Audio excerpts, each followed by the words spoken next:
Olá, meu nome é Sofia, sou aluna da terceira série 1 e juntamente com a aluna Nayane estaremos apresentando o nosso Booktube na matéria de língua portuguesa com a professora Kelly. E nossa autora escolhida foi Clarice Lispector. Clarice Lispector foi uma jornalista e um dos principais nomes da literatura brasileira do século XX. Com seu romance inovador e sua linguagem altamente poética, Clarice se destacou diante dos tradicionais modelos narrativos da época e recebeu inúmeros prêmios por suas obras. Clarice participou da terceira geração modernista, mais conhecida como geração de 45, época de renovação das formas de expressão literária na prosa e principalmente no conto e no romance. Sua literatura causa espanto, estranhamento, assombro. Uma mesma frase pode causar no leitor atração e repulsão. Mas então, afinal, quem foi Clarice Lispector? É claro que essa seria uma resposta imensa, assim como cada leitor tem a sua própria opinião sobre Clarice e suas obras. Para entendermos então um pouco mais sobre essa mente tão geniosa e essa mulher tão misteriosa, precisamos voltar ao seu nascimento. Clarice Lispector nasceu na aldeia de Tchetchenik, na Ucrânia, no dia 10 de dezembro de 1920. Era filha de Pinkos e Mania Lispector, casal de origem judaica, que fugiu de seu país diante da perseguição aos judeus durante a Guerra Civil Russa. Então, em realidade, Clarice Lispector, quando nasceu, não morava em um lugar fixo. Ela estava em trânsito, fugindo com seus pais. Logo depois, Clarice vem com sua família morar no Brasil. E assim que chegam, fixam residência em Maceió, Alagoas, cidade onde a irmã da mãe de Clarice morava. Assim, quando Clarice chegou ao Brasil, ela tinha apenas 2 meses de idade. E, por iniciativa de seu pai, todos da família trocaram de nome, nascendo assim como Raya Picassovna Lispector, passou a se chamar Clarice Lispector. Depois, a família mudou-se para a cidade do Recife, onde Clarice entrou na escola e aprendeu a escrever e ler, e logo mais tarde já começou a escrever pequenos contos. Foi no Recife também que Clarice aprendeu a falar inglês e francês, e cresceu ouvindo também o idioma de seus pais, o Yiddish, uma língua judaica.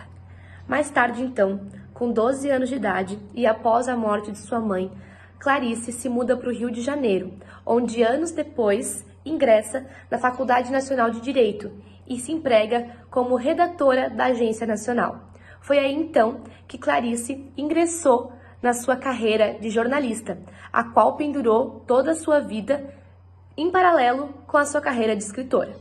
Em 1943, Clarice casou-se com seu amigo de turma, Mauri Gurgel Valente, com quem teve 2 filhos.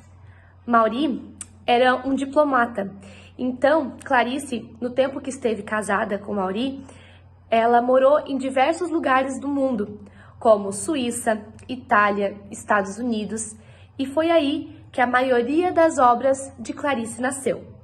Em 1944, Clarice publicou seu primeiro livro, Perto do Coração Selvagem, que retrata uma visão interiorizada da adolescência, do mundo da adolescência, o que abriu uma nova tendência na literatura da época, pois se diferenciou do neorregionalismo, tendência da época, e de escritores como Graciliano Ramos, Raquel de Queiroz e Jorge Amado, que tinham como foco os problemas sociais do país. Antônio Cândido, crítico da época, chamava Clarice de autora do indizível, do inexpressível, daquilo que não se consegue ou não se pode dizer.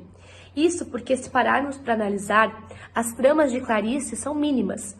É uma mulher que observa um ovo na mesa, uma menina que pede o livro de uma amiga emprestado, ou um homem que observa outro jantar.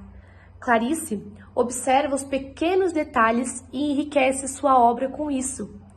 Ela, às vezes, de uma pequena ação do cotidiano, faz o seu personagem se deslumbrar com aquilo e mostra como se fosse tudo pela primeira vez. E isso é um dos mais fortes traços de Clarice. Outro ponto curioso da autora é os jogos de substantivos e adjetivos que a mesma faz em suas obras. Como, por exemplo, ela pega um substantivo e coloca um adjetivo completamente estranho ou que nunca imaginaríamos usar para formar uma sentença. Como, por exemplo, alegria difícil, felicidade insuportável, horrível mal-estar feliz, coisas que a gente não conseguiria usar junto e que causam esse estranhamento e essa curiosidade no leitor, porque cada um interpreta de uma maneira. E quem lê Clarice nunca sai igual. Alguns anos depois, em 1956, Clarice volta definitivamente para o Brasil com seus 2 filhos e separada do marido. Alguns anos depois, em 1966, Clarice passa por seu maior trauma, um incêndio em sua casa, onde a mesma fica gravemente ferida, perde os movimentos da mão direita e fica 4 dias em coma. A escritora Clarice Lispector deixou 18 obras escritas, distribuídas nos gêneros de romance, conto e crônica. Entre suas principais obras está Perto de um Coração Selvagem, que foi lançado em 1944, O Lustre, que foi lançado em 1946, Laços de Família, que foi lançado em 1960, Felicidade Clandestina, que foi lançado em 1971, e A Hora da Estrela, que foi sua última obra lançada em vida, que foi lançada em 1977. A Hora da Estrela foi a obra que a gente escolheu se aprofundar mais e contar um pouco para vocês. A história é contada por um narrador-personagem chamado Rodrigo, que é uma das peças-chave da obra, que pelo meio da obra ele fala sobre os seus sentimentos e sobre os sentimentos de Macabea, que é a personagem principal da obra.